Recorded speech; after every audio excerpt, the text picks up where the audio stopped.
because there's a lot of misinformation out there, is just how we started talking about this. Dr. Aguanno, what do you do here at the hospital? I'm an emergency doctor in Vancouver.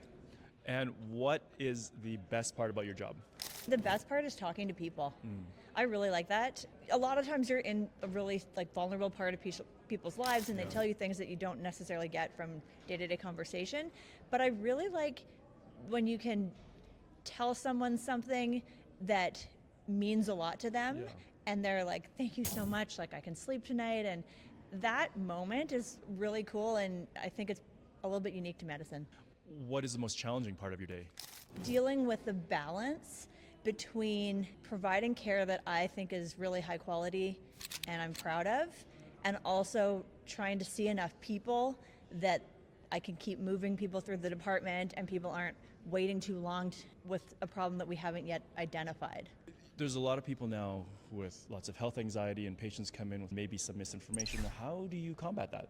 I love it when people look on the internet because I think they're really empowering themselves. And so the thing that I do is I actually think that my superpower as a doctor is knowledge translation. I think I'm really good at taking all the doctor talk and distilling it into something that people can understand.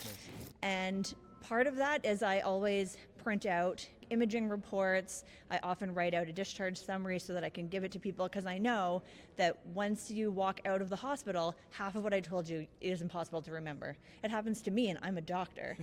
And so how do you think that patients can empower themselves to learn more about their condition? I think they just need to keep reading and challenge themselves to find credible sources of information.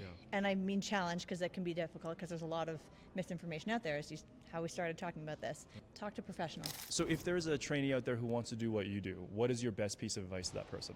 Make sure that you don't need a circadian rhythm.